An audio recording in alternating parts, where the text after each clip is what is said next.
In the opening scene, we see Trisha narrating her pretend wedding to a cute kid who lives in her neighborhood, Dante, when they were 7. In the present day, Trisha is grown and successful, but she still thinks about her wedding and the perfect guy who is going to propose to her, and she has no doubt that she's going to get her dream wedding. She prepares some coffee and takes it to her boyfriend, Keith, lying on her bed. On waking up, he puts his clothes on speedily, informing her that he has to leave. Trisha gets confused and worried, and she argues with him down the hallway, demanding to know why he is in a hurry to leave without even eating the breakfast she prepared. Trisha stands behind the door, pissed and unhappy with the way Keith ran out on her. Soon, her friend Stephanie comes knocking. On entering, Stephanie asks why she looks so unhappy, and Trisha expresses her displeasure with the way Keith ran out on her. A few minutes into their conversation, Keith sends a text to Trisha apologizing for the way he ran out. He invites her to dinner later in the day, intending to recreate their first date to make up for his misdeed. Trisha, who is not willing to let him go because he is good for her lower half, reads the message out to Stephanie with a smile on her face. She forgives him and gets up to go find the black gown he asks her to wear. Trisha rummages through her closet in search of the black gown. As she tries the cloth on, she thinks in her mind that Keith might finally be taking her seriously. Trisha imagines him proposing to her and finally giving her all she desires. Later, Trisha and Keith walk together, heading to her house. Keith pauses for a second and looks Trisha in the eye.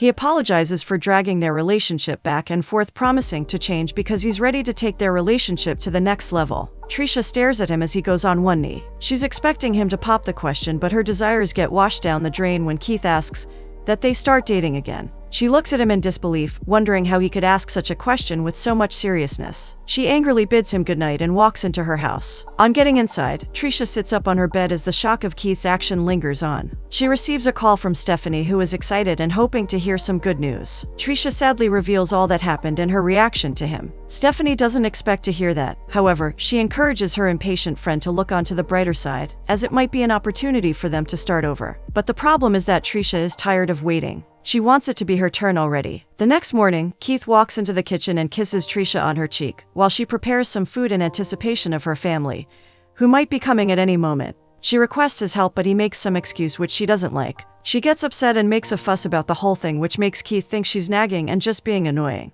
He blows up and expresses how annoyed he is with her never being satisfied with all he does, even when he goes out of his way to make her happy. The argument frustrates her and she angrily calls their relationship off because Keith doesn't care, and she thinks she deserves better. Later on, Trisha and her family are digging into the meal she prepared. They catch up and tease each other, especially her younger brother JJ, who makes jest of the food while devouring his portion. Her father James asks about her love life and she reveals the situation with Keith. Her dad doesn't seem to like Keith. Her parents encourage her to keep calm and not rush her dreams to get married. After the dinner is over, Trisha sees her family off to the door and JJ advises her to put Keith off for good, because she deserves better. Later that night, Trisha holds her phone, finding it hard to believe that she will be signing up for speed dating, an online dating site. But what's a girl who is trying to find a decent man going to do? The next morning, Trisha catches up with Stephanie, revealing that she signed up for speed dating and has gotten over 803 requests already. After all, her biological clock is ticking and she's got to get over Keith. The ladies excitedly go through the requests, hoping to find the best guy. Keith's call comes in, interrupting their conversation.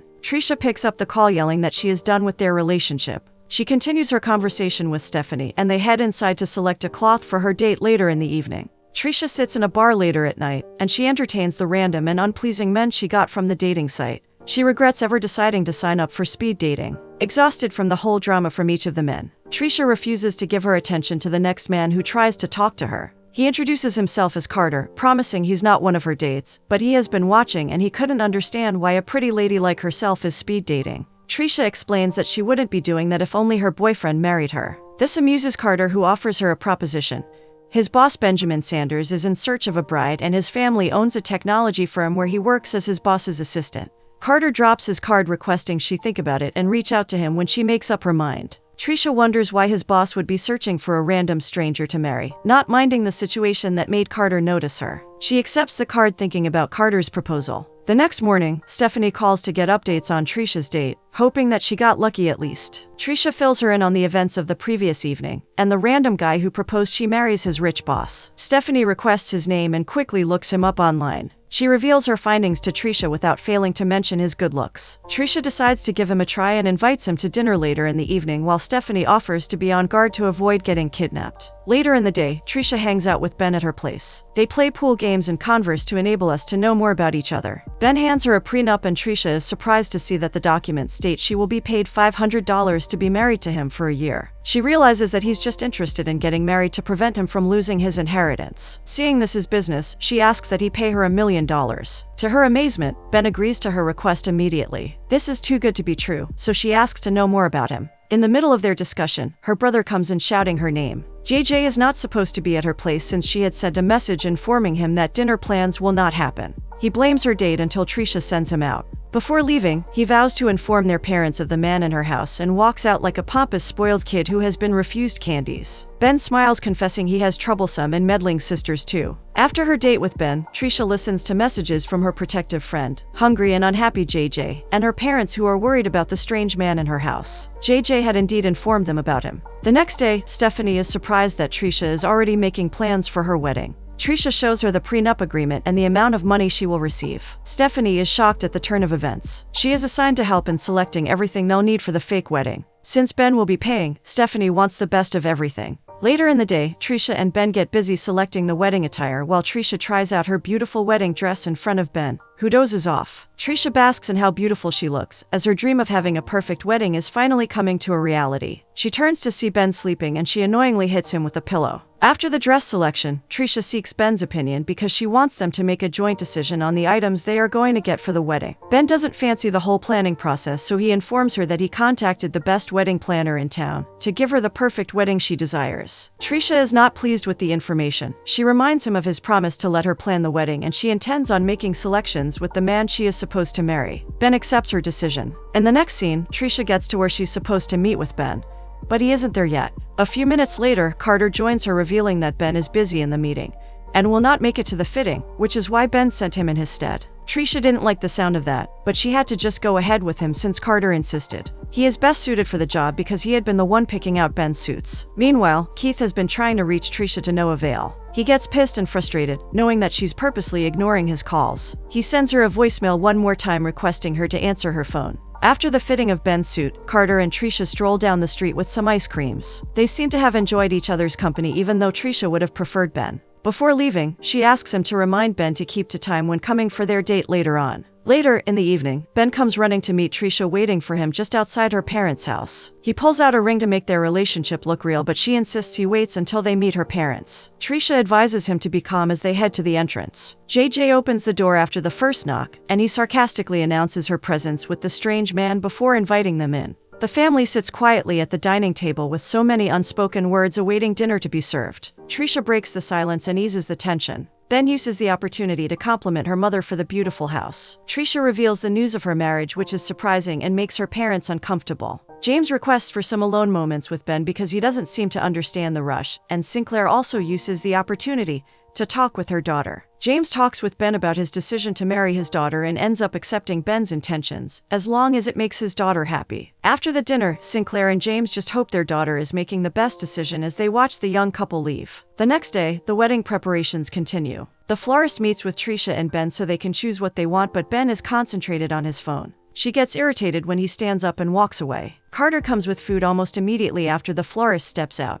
He notices Trisha's countenance and she complains of how rude and standoffish his boss is. Carter tries to make an excuse for Ben using his business as the reason why he's always on his phone. He offers to join her in picking out the flowers instead. Trisha listens with rapt attention as he makes selections. The air gets tense and filled with some chemistry as she looks at him, likening her character to those of the flowers. Ben steps in, disrupting the emotions that are building up. Later that morning, Trish exercises with Stephanie, who thinks it's high time she meets Ben. They talk about the intending couple's fake marital decision to either stay in a residence or have a separate space. When her friend leaves, Trisha thinks about how conversations with Carter feel so natural. She is at ease with him compared to Ben. A while later, heartbroken Keith approaches Trisha, asking why she has been refusing to attend to his calls and messages. Trish reminds him that they are over, and just then, Carter comes asking that they leave. Keith's pain increases on seeing the ring on Trisha's finger. He automatically assumes Carter is the reason she's no longer into him. Trisha introduces them and drags Carter along with her, leaving a broken Keith standing amidst tears. Over at Trisha's house, she shares a drink with Carter while they talk about the incident with Keith. Carter advises her to not stay hanging on one man who doesn't see what another would see in her. When she tries out her wedding dress, Carter's expression is priceless. He jumps excitedly to see her stunning look. He requests a first dance with her. While dancing and spinning, they land on the floor in each other's arms. Trisha looks at him, and a soft glow of attraction emanates from her eyes while still on the floor. The next day, Stephanie comes to visit only to meet Carter hurriedly leaving at her place. They had fallen asleep on the couch the previous night. Knowing her friend is curious, Trisha explains that he is Ben's assistant, who is simply helping her with the wedding. Her friend gives her a suspicious look that makes her laugh. She narrates her encounter with Keith the previous day and how hurt he looked. Stephanie reminds her that since she moved on, he is bound to feel hurt. The ladies continue their conversations until JJ comes knocking, interrupting them. He walks in requesting Stephanie to give him a chance for the umpteenth time. He soon starts telling Stephanie about the guy his sister wants to marry. Immediately, he picks up the prenup agreement. Trisha rushes to snatch it from him before he opens it. Just then, a knock comes in and Trisha is surprised to see Carter. Stephanie introduces herself as Trisha's best friend while JJ approaches them wondering who the new guy is. Once again, he promises to inform their parents as he walks out after, introducing himself as her brother. Carter follows Trisha in wondering what's wrong with her. She confesses how much she loved Keith and they talk about their love life. Carter narrates how desire fills him whenever he sees the woman he is falling in love with. In a split second, he grabs Trisha and kisses her passionately as he quenches his raging desires. The next morning, Carter prepares a cup of coffee and he takes it to her room. Trisha accepts the coffee but informs him not to dwell on the incident between them the previous night, because it was a mistake and her emotions were unstable. Because of the scenario with Keith, she appreciates his friendship. However, she would prefer them to focus on the wedding. Carter is disappointed because now that she finally has someone who loves her, she is throwing him away. He walks out of the room upset with her. Trisha lays on the bed grunting when Keith's call comes in. He apologizes for messing up and confesses he wants her back. She permits him to come over as he requests, at least to hear him out. Later on, Trisha reveals her present predicament to her friend. She slept with Carter the previous night, she's stuck with the guy she signed an agreement to marry, and her ex is not willing to let go of her easily. Stephanie finds the situation puzzling. She hasn't been in such a situation, but she still has to advise her friend rightly. She asks a few questions to determine who she would rather be with, but Trisha herself isn't even sure of who she wants. Such a situation is better left for the person affected to decide whenever she is ready. Trisha meets with Keith later in the evening, and he immediately apologizes for everything. He confesses how he truly feels about her and blames himself for not letting her know all these while. Trisha feels happy and wonders where this version of Keith has been all this time. The both of them reconcile and share a kiss. Suddenly, a knock on the door interrupts their cute moment. Upon opening the door, Ben walks in with a bouquet. He has been worried after several attempts to reach her and she isn't picking up. On seeing Keith, he demands to know who he is. However, Keith quietly gets up and excuses himself, informing Trisha he will call her later. Ben and Trisha get into a little argument over seeing her ex. He doesn't want it to happen anymore. Trisha doesn't like that he's telling her what to do. She grabs the flowers he got her and walks in pissed. She ponders on her situation. She has some history with Keith and a connection even though she finds it hard to stand some things he does sometimes. She has a feeling he wants to change for her. And then there is Ben who can give her the wedding she has always dreamt of without any issues. But then the problem is that she has no feelings for him. Then there's Carter who might be the perfect guy but she doesn't even know if he's the one or if her feelings for him are even real. Trisha spent the rest of the day refusing to pick up any calls, not even that of her worried friend or her brothers. Stephanie, who was worried sick, reached out to her parents and they sent JJ to her place to check up on her, since she's not responding to her calls. The next day, JJ looks through Trisha's house and doesn't find her. Luckily, he spots her somewhere plucking the rose petals off its branch. Trisha tries to get him away from her because she doesn't feel like talking to anyone. He probes her and she confesses everything to him but pleads with him not to tell their parents. JJ finds a way to cheer her up. Later that evening, Trisha invites Keith over so they can talk. In the course of their discussion, Keith comes close and soon starts kissing her cheek. But they soon get interrupted by a knock from Ben. Ben gets angry seeing Keith again, and soon both men engage in a little argument. Trisha blames Keith for pushing her into desperation and signing the contract with Ben because he has been playing with her head for years. She is filled with frustration and needs to think straight, but their presence isn't helping. She angrily sends the both of them out so she can have some space to think about the way everything is unfolding. Later, Trisha dresses up and heads for her parents' house. On getting there, she sits on the floor with her mom inside the living room. Her mother mentions that her brother wouldn't reveal the discussion he had with her, despite pushing him, so they let him be. Trisha is surprised her baby brother didn't spill. However, she admits she's confused and doesn't know what to do. Her mom encourages her to trust herself and follow her heart. Later on, when she is with her father, Trisha confesses her confusion about making the right decision, but he urges her to try. After all, she will never know what's best for her until she tries. The next day, Stephanie accompanies Trisha to go see Keith and sets things right between them while she waits outside. On getting in, Trisha confesses that she has to let him go and she will need him to do the same. Sadly, he apologizes for all he has put her through and the both of them finally come to an agreement to end things amicably. Her friend congratulates her for closing Keith's chapter of her life, and both of them head on to continue to settle the next chapter of Trisha's life. The day Trisha has always dreamt of finally arrives. The wedding takes place in an outdoor setting. Smiles beautify the faces of her parents, and JJ, who locks hands with her best friend as they walk down the aisle as her groomsman and maid of honor. Trisha steps out looking beautiful as she walks down the aisle to join her husband-to-be, Ben. She sets her eyes on Carter, and memories of the day they made out flood through her head. In the process of the solemnization, Trisha confesses she no longer wants the perfect wedding she so desires. She reveals the reason why Ben and her are getting married, and she confesses that she can't go ahead with the wedding. She has realized that she wants a man who would intentionally care and love her, and involve himself in little things like picking out flowers with her. Her parents watch their baby girl as she boldly stands by her decision to go after a man who wants her rather than sign up for a contract marriage. Trisha runs to catch up with Carter, who gets up to leave the premises of the wedding.